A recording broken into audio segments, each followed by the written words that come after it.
لپرانیا ولاتن اوروپا مزگفت و جهن نویجا لسرنتوا و دولت مسلمانان هاتین بلاف کرن. کرد مسلمان جی مزگفتن خوهنه لیگل و کرد مسلمان جعالی دستحلاتدار و خلک وان ولاتن روش آواوه وک میناک لألمانیا جه مسلمان نتوا و دولتین دن دهن جدا کرن گوتارویج و پیشنویج مزگفته که کردان با طورا میدیای روداو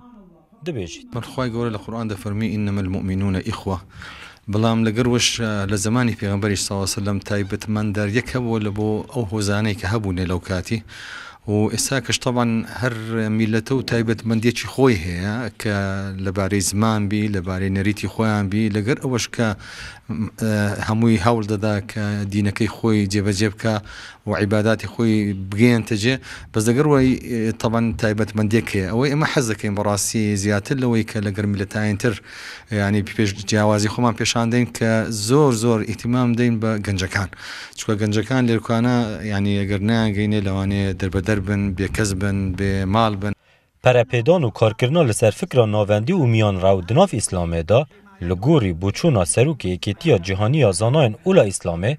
باشترین چاره سریه بو پاراستنا گنجان و کرد مسلمان جرک خراون تند آجو اوی که اچت بیت تندروی لپیشا فکری دینی هی اوی که خاونی فکری معتدله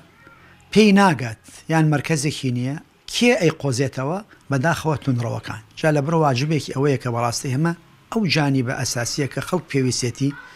كدينك يما وكو حكومتي كردستانش كاهتمامي بيبكات وكو مثلا احزاب السياسه كان كردستان بتايبتي اسلامي كانش هروها وكو يما كعلماء كرد مسلماناني جهاني يعني مجلس افتاء اوروبي كمن يعني نائب رئيسك امانه بيويستي همو معنا لخلال مراكز وبراستك اما دينين اواني كهات شيء مراكزي شو معتدله كان دور لا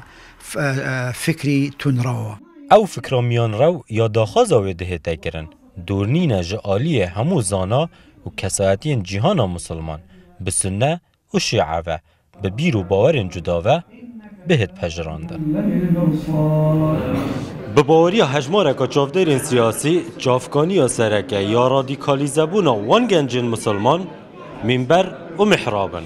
لی کرد خوازن منبر و محرابن مزگفتن کردان نبنه چافکانی آوه چنده گنجین کردان و مسلمانین کرد برای خوب دنه وان رک خراوین تند آجو یکو بناو اسلامتی خلکت کجن زناشینو روداو